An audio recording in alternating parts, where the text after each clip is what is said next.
Welcome to The Explainer. You know, we're always taught that competition is a good thing, that it's the engine that drives us to be better, faster, stronger. But what if that's not the whole story? What if it's actually a trap? Today, we're diving into a really radical idea, that the only way to truly win is to stop playing the game everyone else is playing. So let's start with something we can all picture. Imagine you want to open a bakery in a big city like New York. As one founder, Umber Ahmad, puts it, you can't swing a dead cat without hitting a bakery. And that really says it all, doesn't it? It's a super crowded market. It's the perfect picture of what business feels like for most people. Just a brutal head-to-head fight for the exact same customers, the same slice of the pie. Yeah, this idea that competition is what sharpens us, it's baked into everything, from sports to school to climbing the corporate ladder.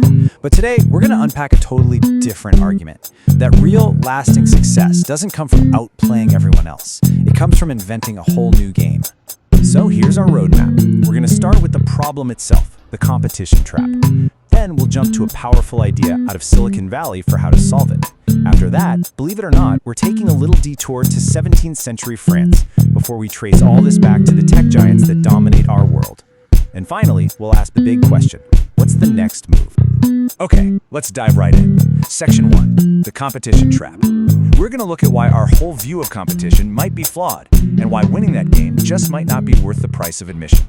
So this comes from Peter Thiel, the co-founder of PayPal, and he argues that when everyone is chasing the exact same prize, say, a job at the same top-tier law firm, the competition itself becomes the trap. You and your rivals end up looking almost identical, and the reward for winning is, well, it's pretty small. You just become the best at doing what everyone else is doing. Alright, so if head-to-head competition is a trap, how in the world do you escape? Well, that leads us straight to Thiel's core philosophy, an idea that has really shaped modern Silicon Valley, the concept of going from 0 to 1. Now, Thiel totally reframes the word monopoly. I know, it sounds like a dirty word, right? But he argues it's actually the ultimate goal. A true monopoly, in his world, isn't about bullying the competition. It's about making the competition completely irrelevant by creating something brand new. Think about it. It's the difference between building a slightly better car and inventing the first airplane. That incredible leap is what he calls going from 0 to 1. But here's the thing, you can't just stumble into a 0 to 1 moment. It takes a very specific way of thinking. It's not about pessimism or even just some vague hope for the future. You have to have what Thiel calls definite optimism. This deep-seated belief that the future is going to be better because you have a concrete, ambitious plan to make it that way. Now, to prove this isn't just some 21st century tech idea, we're going to take a pretty wild jump back in time, all the way to 17th century France to meet a true original. This is Ninon de Lenclos. She was a socialite, an intellectual, a writer, all in an age with incredibly rigid rules for women. But here's the thing, she just refused to play by them.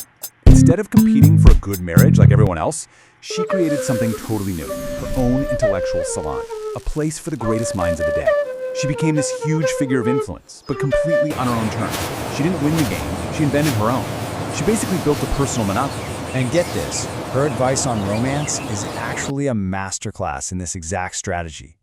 She basically said that chasing someone aggressively, competing with all the other suitors, is a losing move. By showing less passion, by holding back a little, you create intrigue, you create value. You stop being just another face in a very crowded room. So what she understood, deep down, was that creating scarcity and distance, making herself less available, not more, made her infinitely more valuable. She wasn't just another prize to be won. She wasn't playing their game at all. She made them play hers. Okay, so let's fast forward back to today. How did this exact same strategy, this 0 to 1 idea, scale up to build the modern tech empires we all know and use every single day? How did avoiding competition create some of the most valuable companies in history? This slide breaks it down perfectly. On one side, you've got 1 to N. That's just more competition. It's adding another bakery to a street that's already full of them. But on the other side, you've got 0 to 1. That is pure creation. That's doing something completely new, like when Apple launched the very first App Store. With one move, they created an entire market that just did not exist before, a market they could then dominate. And the financial result of a 0 to 1 move like that? Well, it's just staggering. $274 billion. That was Apple's net sales in one single year, 2020. You just don't get that kind of value by being a little bit better than your competitors. competitor, you get it by creating a whole new category. And this chart, wow, this shows you exactly what that looks like. You can literally pinpoint the moment Apple hit what they call in Silicon Valley escape velocity. Right after the iPhone launched in 2007 and the App Store in 2008, the company just broke free from the gravitational pull of normal competition. It entered a completely different orbit of growth. But here's where our story takes a turn, because there's a paradox at the heart of all this success. What happens when the revolutionaries who escaped the old game become the rulers of the new world they just created? It's a classic story, right? The very companies that were the ultimate escape artists, Google, Amazon, Facebook, Apple, Microsoft, they have now become the new gatekeepers. They created these incredible new markets, and now they control all the access to them. And in doing so, they've created a whole new kind of competition trap. And this isn't just a theory, we see it happening.